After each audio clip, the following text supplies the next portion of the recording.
Okey, untuk subtopik seterusnya, kita akan masuk satu subtopik baru iaitu relationship between principal and agent ataupun hubungan antara principal dan juga agent. Okey. Dalam relationship between principal and agent, kita akan tengok dua perkara. Okay, yang pertama kita akan tengok duty and rights of agent towards principal. Okay. Tugas dan hak seorang ejen terhadap principal. Okay. Yang kedua, kita akan tengok duty and rights of principal towards agent. Tugas dan hak seorang principal terhadap ejen. So, untuk kelas hari ini, kita akan fokus pada yang pertama ini dulu. Okay. Untuk yang kedua ini, kita akan sambung pada kelas seterusnya. Okay. So, maka hari ini kita akan fokus apakah tugas seorang ejen kepada prinsipalnya. Secara umumnya, untuk silibus business law, akan ada 11 tugas seorang ejen kepada prinsipal. Okay, tapi untuk memudahkan awak, boleh hafal 5 atau 6 tugas yang awak rasa paling senang untuk awak ingat berserta dengan section dan juga kes dan juga huraian. Okay. Yang pertama kita akan tengok duties on rights of agent towards principal. Tugas dan hak seorang ejen kepada principal. Apa seorang ejen tu kena buat kepada principal dia? Apa tugas-tugas yang ejen perlu lakukan? Dan apa seorang ejen boleh dapat? Apa hak seorang ejen yang dia boleh tuntut daripada principalnya? Okay, secara umumnya macam saya cakap tadi ada 11 tugas dan hak seorang ejen kepada principal. Okay, kita tengok yang pertama. Tugas ejen yang pertama is duty to conduct the principal's business according to the directions given by the principal. Okay. Tugas ejen yang pertama adalah untuk menguruskan perniagaan mengikut arahan yang diberikan oleh principal. So, sebagai seorang ejen, tugas dia yang pertama, dia kena uruskan perniagaan. Okay. Conduct the principal's business. Uruskan perniagaan principal according to, menurut kepada. Menurut kepada apa? Directions ataupun arahan given by the principal, yang diberikan oleh principal. So, ejen kalau dia nak buat tugas dia, dia kena ikut arahan seperti mana yang diberikan oleh principal dia. Ada satu kes yang awak boleh refer iaitu kes Turpin melawan Bilton. Okay, section mana? Section 164 Akta Kontrak 1950. Okay, itu yang pertama lah, tugas ejen yang pertama. Menjalankan perniagaan principal mengikut kepada arahan principal. Okay. Conduct the principal business according to the direction given by the principal. Okay. Tugas ejen yang kedua. Apa yang ejen perlu buat? Duty to conduct the principal's business in according to the custom in which prevail in doing business. Tugas ejen yang kedua adalah untuk menguruskan perniagaan mengikut adat biasa yang diamalkan dalam urusan perniagaan. Okay, tugas ejen yang kedua. Okay, ejen tu kena jalankan perniagaan principal. Menurut apa? Menurut kepada custom ataupun adat biasa yang diamalkan dalam urusan perniagaan. Okay. Yang ni, okay, ejen dia kena uruskan perniagaan ikut kepada adat hanya jika mana tiada arahan jelas daripada principal. If there is no express instruction from principal. Okay. Macam nombor 1 ni, tugas nombor 1 ni dah clear dah. Okay, ada arahan yang jelas daripada principal. Macam mana kita nak conduct business. Macam mana kita nak uruskan perniagaan. Tapi andai kata, okay, principal tu dia tak bagi express instruction. Dia tak bagi arahan yang jelas. Macam mana nak conduct ataupun macam mana nak uruskan perniagaan dia. Maka apa yang ejen perlu buat? Ejen perlu conduct the principal business. Ejen perlu uruskan perniagaan principal in according to the custom in which prevail in doing business. Mengikut adat biasa yang diamalkan dalam urusan perniagaan. So, kalau tak ada instruction yang jelas daripada principal, ejen tadi mempunyai tugas untuk uruskan perniagaan principal ikut adat. Mengikut adat seperti mana yang selalu diamalkan dalam urusan perniagaan. Section yang sama iaitu Section 164 Akta Kontrak 1950. Okay, kiranya Section 164 ni boleh terpakai kepada dua tugas. Okay. Yang pertama, tugas ejen untuk mengikut arahan prinsipal. Okay, dan tugas yang kedua, tugas ejen untuk menguruskan perniagaan prinsipal mengikut mengikut adat biasa yang diamalkan dalam urusan perniagaan jika tiada arahan jelas daripada prinsipal. Okay. Maka ni daripada Section 164 ni kita dapat faham the agent has to act in accordance with the principal instruction or the prevailing custom. Tugas ejen berdasarkan Section 164, ejen itu haruslah bertindak in accordance menurut apa? Principal's instruction, arahan prinsipal ataupun the prevailing custom, adat yang diamalkan. So, ejen ni tugas dia dua je. Yang paling utama di bawah Section 164. Dia kena bertindak mengikut kepada arahan prinsipal. Ataupun kalau tak ada arahan daripada prinsipal, dia kena ikut adat yang biasa diamalkan. Okay. If the agent act otherwise, jika ejen itu bertindak sebaliknya. Okay. Any loss sustained must be borne by the agent. Jika ejen tadi tu dia bertindak sebaliknya, dia tak ikut arahan prinsipal, ataupun dia tak ikut adat yang diamalkan, any loss, apa-apa kerugian sustain yang didapati must be borne by the agent. Hendaklah ditanggung oleh ejen itu sendiri. Sebab apa? Sebab dia tak ikut arahan. Dia tak ikut adat. So, kalau ada kerugian apa-apa, ejen itu yang perlu tanggung. Okay, ya. However, walau bagaimanapun, if the principal's instruction were unlawful, walau bagaimanapun, jika arahan prinsipal itu adalah tidak sah dari segi undang-undang, unlawful, tidak sah, tak ikut undang-undang, maka apa yang berlaku? The agent is under no duty to follow such instruction. Maka ejen tidak perlu untuk mengikut arahan tersebut. Memang di bawah Section 164 cakap, okay, ejen dia kena menguruskan perniagaan prinsipal mengikut kepada arahan prinsipal. Kalau tak ada arahan yang jelas daripada prinsipal, ikut adat yang diamalkan. Okay. Tapi kalau arahan yang diberikan oleh prinsipal itu adalah unlawful, tidak sah, melanggar undang-undang, maka ejen itu tidak perlu untuk mengikut arahan prinsipal tersebut. Dia kena ikut arahan prinsipal, make sure arahan yang diberikan oleh prinsipal itu sah dari segi undang-undang. So, kalau prinsipal awak minta buat perkara yang berlawanan dengan undang-undang, walaupun awak ejen, awak tidak terikat dengan arahan tersebut. So, itu dua tugas yang utama lah. Okay. Tugas yang seterusnya, nombor 3. Okay. Apa tugas ejen yang seterusnya? Duty of agent to act with reasonable diligence, skill and care. Tugas ejen untuk bertindak dengan ketelitian, kemahiran dan usaha yang munasabah. Okay. Satu kes awak boleh refer adalah kes Keppel melawan Wheeler.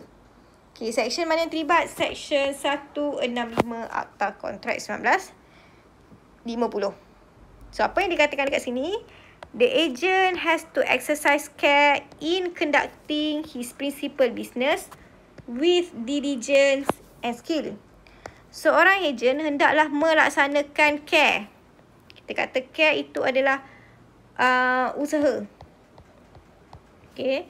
In conducting the principal's business, semasa menjalankan perniagaan prinsipal with diligence and skill, dengan ketelitian dan skill. kemahiran. So, seorang ejen itu masa dia menjadi ejen, masa dia menjalankan perniagaan prinsipal dia, dia kena ada skill. Dia kena ada kemahiran. Dia kena ada diligence. Dia kena ada ketelitian. Dan dia kena letak care, usaha yang munasabah. If the agent fail to do so, jika ejen itu gagal. Gagal untuk melaksanakan care, diligence and skill. Gagal untuk melaksanakan usaha, ketelitian dan kemahiran. He will have to compensate his principal. Dia kena memberi ganti rugi ataupun memberi pampasan. Pampasan kepada principal. Okay. Unless the principal has notice of his lack of skill. Melainkan jika mana principal itu ada notice. Kita kata tahu tentang kekurangan kemahiran ejen tadi tu. Kalaulah kata ejen tu dia tak ada kemahiran. Dia tak ada skill. Dia tak ada ketelitian. Dia tak ada diligence. Okay, secara asasnya dia kena bagi pampasan dekat principal. Tapi kalau principal dia dah memang sedia maklum. Principal dia tahu ejen dia ni memang tak ada skill untuk buat benda ni. Okay. Kalau macam tu tak apa. Ejen itu tidak perlu compensate. Tidak perlu memberi pampasan kepada principal.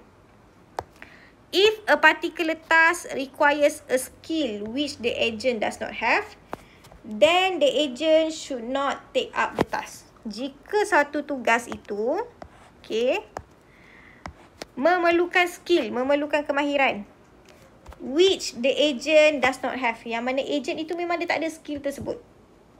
Okay, maka agent itu should not take up the task. Maka agent tidak seharusnya mengambil tugas tersebut. Sebab kita dah tahu dah, kalau nak buat tugas ni, kena ada skill, kena ada kemahiran. Tapi ejen tu dia tak ada skill yang diperlukan. Maka dinasihatkan agar ejen itu untuk tidak mengambil tugas tersebut. Sebab untuk menjadi seorang ejen, awak kena bertindak dengan ketelitian, kemahiran dan usaha yang munasabah. Awak kena ada skill, awak kena ada diligence dan juga awak kena ada care.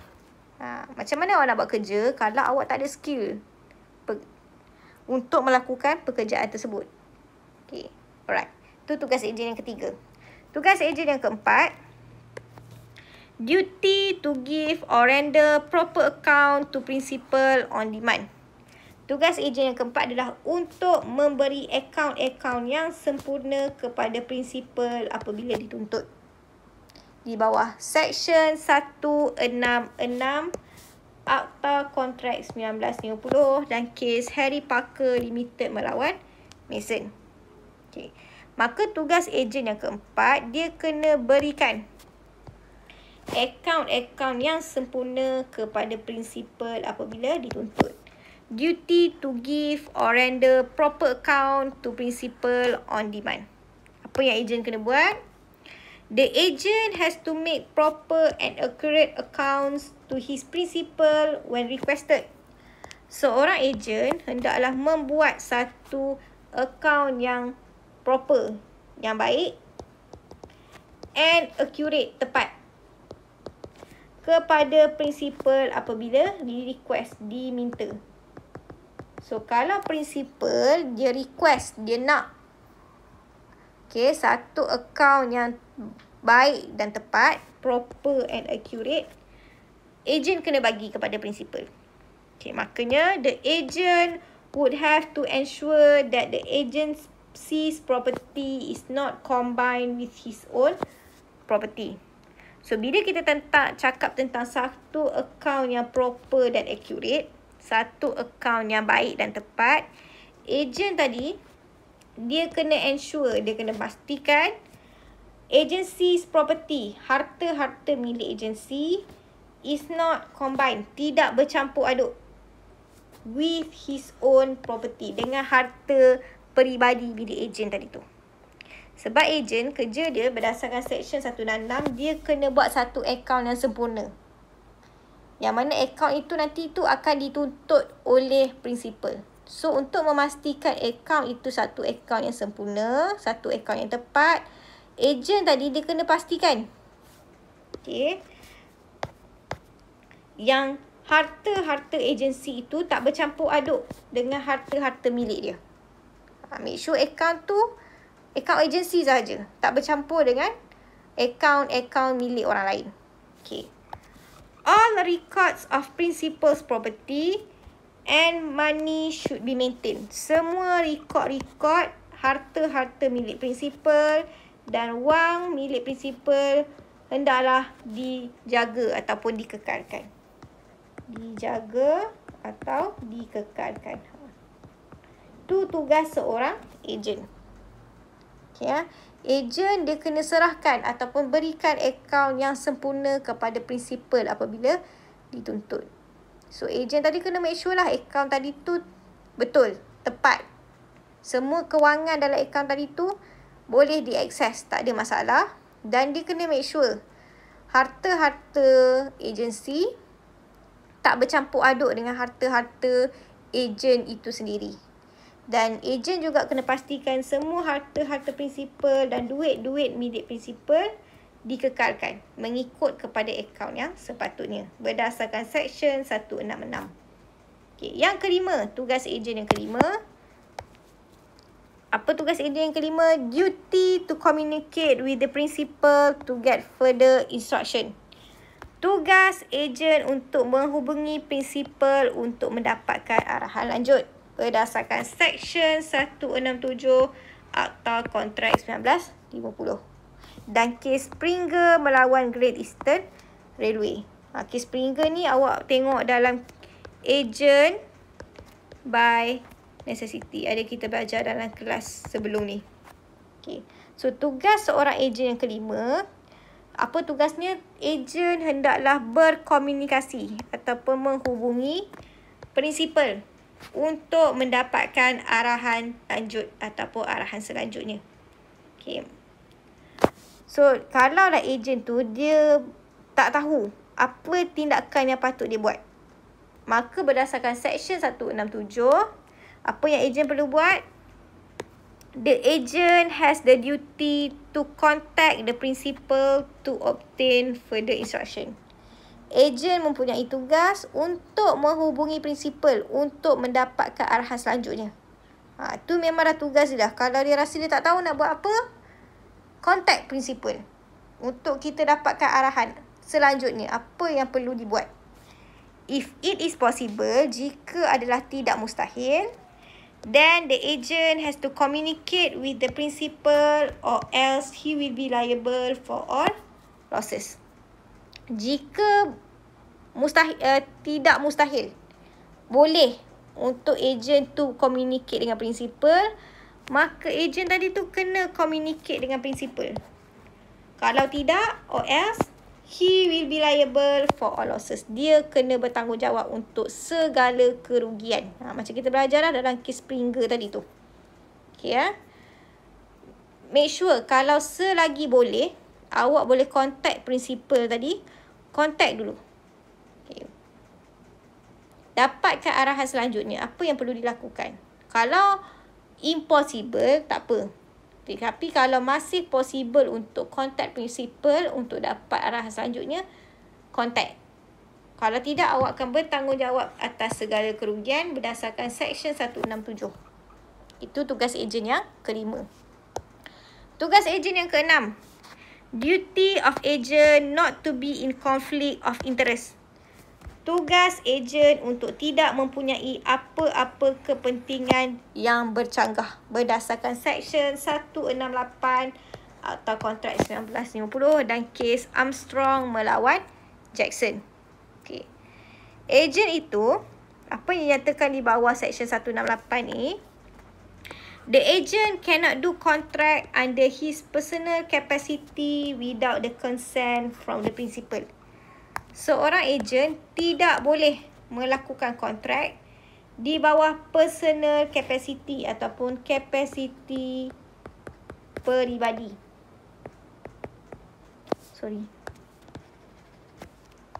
Peribadi without the consent from principal, tanpa kebenaran, consent, kebenaran daripada prinsipal. Okay, ya. So, ejen tadi kalau dia nak buat apa-apa kontrak, dia tak boleh buat bawah kapasiti peribadi. Dia tak boleh buat untuk diri dia sendiri tanpa kebenaran daripada prinsipal. So, an agent is duty bound to act exclusively in the best interest of his principal. So, orang agent adalah terikat untuk bertindak secara eksklusif untuk kepentingan untuk kepentingan terbaik prinsipal. So, agent, ingat, dia kena bertindak untuk best interest of principal ataupun kepentingan prinsipal. Dia tak boleh bertindak ataupun dia tak boleh melakukan apa-apa kontrak untuk kepentingan diri dia sendiri. Tak boleh. Apa-apa dia kena fikirkan kepentingan prinsipal. Kalau ada clash, ada percanggahan antara kepentingan ejen dengan kepentingan prinsipal, kita kena utamakan kepentingan prinsipal dahulu. Kepentingan peribadi tolak tepi. Apa-apa kena fikir fikirkan prinsipal dulu berdasarkan Seksyen 168. Tugas ejen yang seterusnya, yang ketujuh. Yang ketujuh, duty of agent not to make a secret profit. Tugas ejen untuk tidak menerima atau membuat apa-apa keuntungan rahsia. Berdasarkan Seksyen 169 Akta Kontrak 1950 dan kes Tan Kiong Hua melawan Andrew S.A. Chong. Ejen, dia boleh dapat profit, boleh dapat keuntungan. Tapi keuntungan itu dia kena declare, dia kena isytiharkan kepada prinsipal dia. Kalau ejen itu buat untung, tapi dia tak declare, dia tak bagi tahu dekat siapa-siapa, dia simpan seorang-seorang keuntungan dia tu, maka keuntungan itu kita panggil sebagai secret profit ataupun keuntungan rahsia. So, apa yang berlaku? Kita tengok dulu. Secret profit, keuntungan rahsia, is the monetary advantage, adalah satu kelebihan kewangan.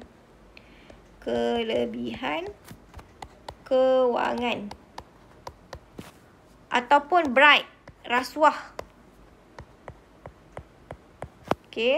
Which the agent obtains without the knowledge of his principal. Satu keuntungan rahsia adalah satu kelebihan kewangan ataupun rasuah yang mana ejen itu terima tanpa pengetahuan prinsipal dia. Dia dapat, memang dia tak bagi tahu dekat prinsipal dia, dia simpan seorang-seorang. Maka, as he cannot use the principal's trust and confidence to make secret profit to himself. Dan dia tidak boleh menggunakan kepercayaan dan keyakinan prinsipal untuk membuat keuntungan rahsia untuk dirinya sendiri. Tak boleh. Ejen dia tak boleh dapat secret profit.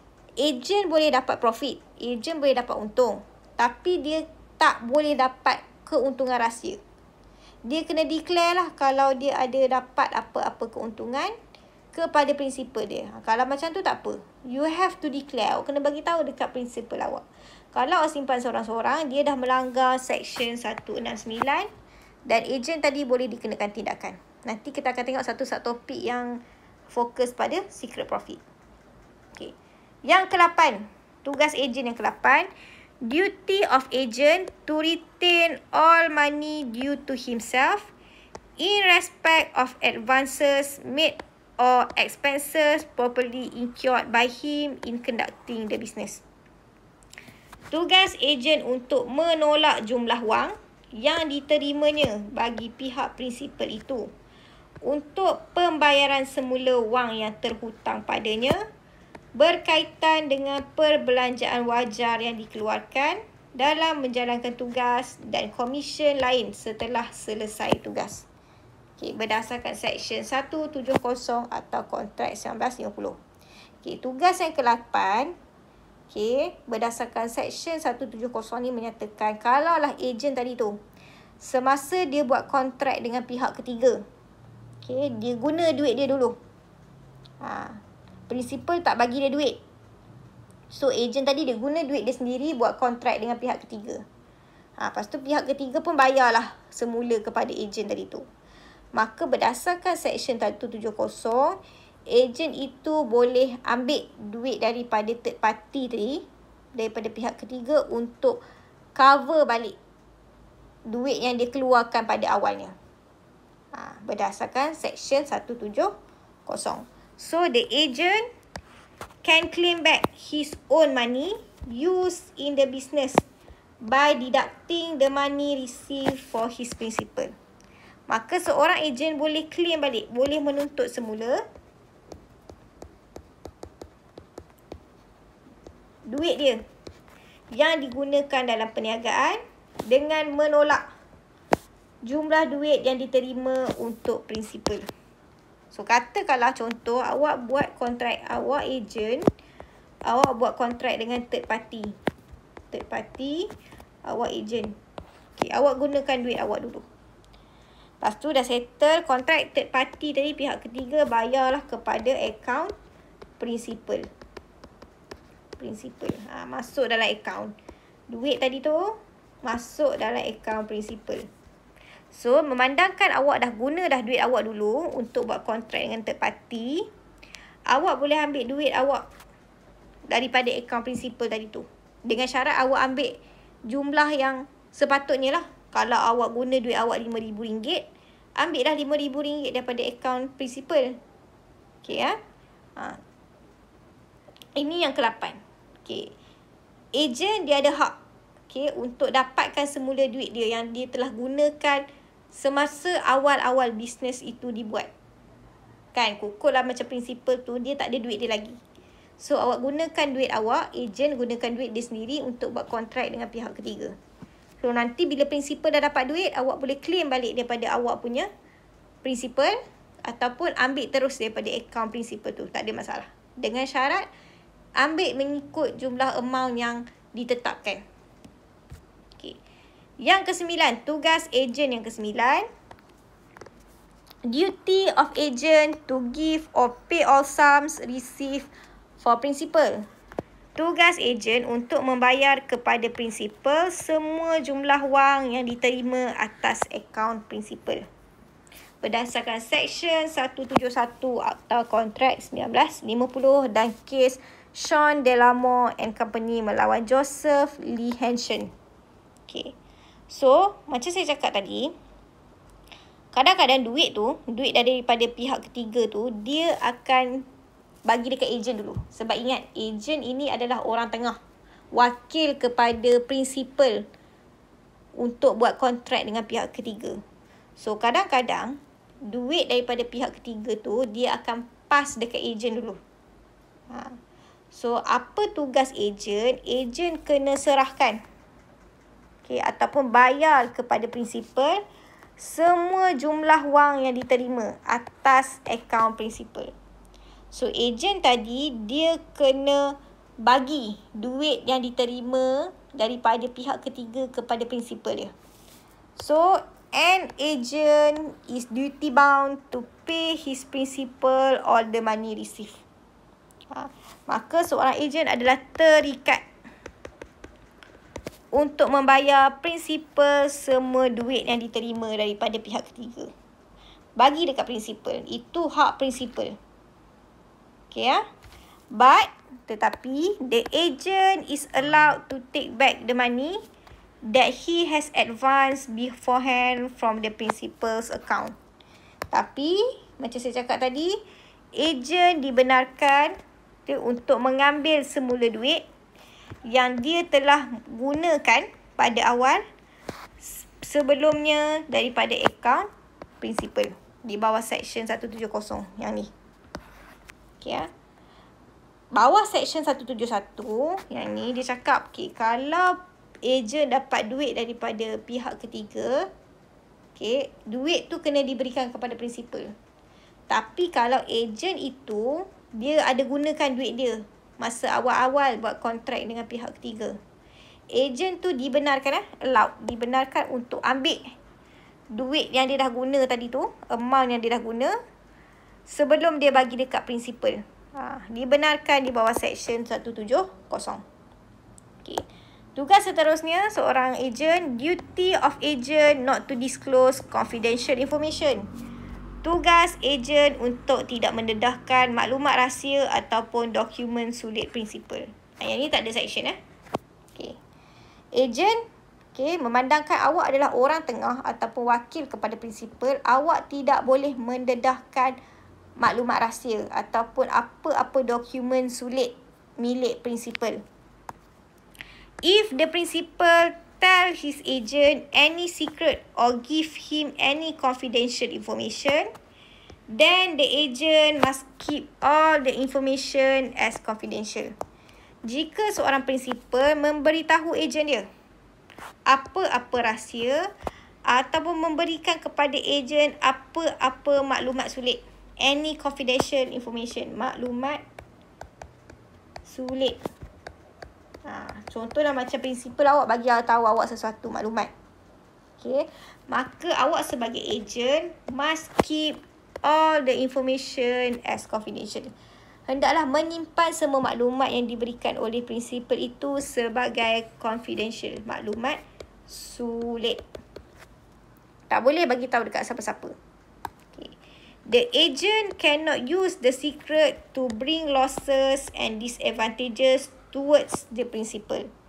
Maka jika prinsipal tadi dia dah bagi tahu satu maklumat sulit kepada awak, awak sebagai ejen tidak boleh menggunakan rahsia tadi tu untuk membawa kerugian dan disadvantages, kekurangan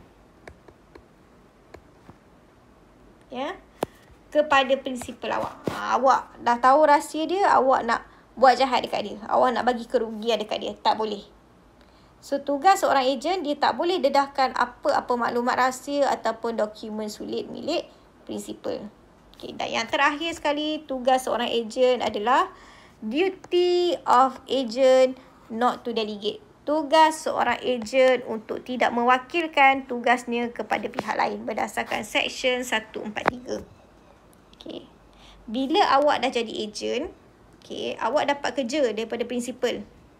Prinsipal bagi tugas dekat awak. Sebagai seorang ejen, awak tak boleh nak bagi tugas yang awak dapat tu kepada orang lain. Contoh, ni ada prinsipal. Prinsipal bagi kerja dekat ejen. Prinsipal, ejen. Awak malas, awak subkan kerja awak kepada orang lain, ejen lain. Tidak dibenarkan. Not allowed. Berdasarkan section mana? Section 143 Akta Kontrak 1950. Dia kata apa? Tugas ejen untuk tidak mewakilkan tugas kepada pihak lain. Tak boleh. Kalau awak dapat kerja tu daripada prinsipal, awak kena buat sendiri kerja tu. Awak tak boleh nak pass kepada ejen-ejen lain. Dia kata apa kat sini? An agent appointed cannot employ a sub-agent. Seorang ejen yang dilantik cannot, tidak boleh employ a sub-agent. Tidak boleh melantik ataupun menggajikan sub-agent. Awak dah ejen, awak nak buat lagi satu ejen bawah awak. Awak nak bagi kerja. Tak boleh. Agent can only delegate only if it is approved by his principal. Ejen tadi tu hanya boleh pass ataupun wakilkan kerja dia kepada orang lain only if it is approved by his principal. Hanya jika dibenarkan oleh prinsipal dia. Kalau prinsipal kata okey, kerja ni awak boleh pass ataupun boleh wakilkan dekat orang lain. Kalau macam tu tak apa. Ataupun in emergency, dalam satu keadaan kecemasan ataupun dalam keadaan darurat. And if the nature of the work requires so. Dan jika keadaan kerja itu memerlukan perwakilan tugas. Secara umumnya berdasarkan Section 143, ejen tak boleh wakilkan kerja kepada orang lain. Dia tak boleh nak pass kerja dekat orang lain. Tapi ada 3 keadaan je yang membolehkan ejen itu pass ataupun wakilkan kerja dia kepada orang lain. Keadaan pertama, jika dibenarkan, approve, dibenarkan oleh prinsipal.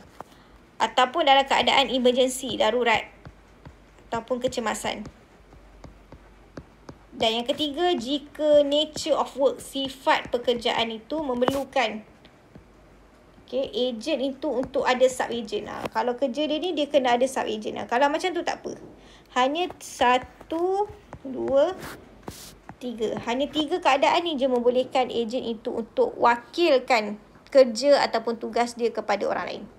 Okay. Tugas agent, okay, untuk tidak boleh mewakilkan ni adalah berdasarkan satu pepatah Latin ataupun Latin maxim. Okay. Apa dia? Delegatus non potest delegere. Okay. Yang bermaksud a delegate cannot delegate. Seorang wakil tidak boleh mewakilkan. Seorang wakil tidak boleh mewakilkan. Awak dah wakil kepada prinsipal, awak tak boleh wakilkan kerja awak kepada orang lain. Itu maksud delegatus non potest delegere. Okay, soalan ni popular, selalu keluar dalam soalan objektif. So, tugas yang kata agent tak boleh mewakilkan tugasnya kepada orang lain adalah berdasarkan pepatah Latin delegatus non potest delegere, yang bermaksud a delegate cannot delegate. Seorang wakil tidak boleh mewakilkan. So, kesimpulannya ada 11 tugas seorang agent yang awak kena faham. Okay. Dan awak perlu ingat 5 atau 6 tugas. Yang paling senanglah untuk awak ingat berserta dengan section, huraian dan kes sekiranya ada. Okay. Untuk kelas seterusnya nanti kita akan sambung dengan secret profit, keuntungan rahsia, dan juga duties and right of principals toward agent, tugas dan hak seorang prinsipal kepada agent, dan kita akan masuk termination of agency ataupun penamatan atau pembubaran agensi. Okey, terima kasih. Jumpa pada kelas akan datang.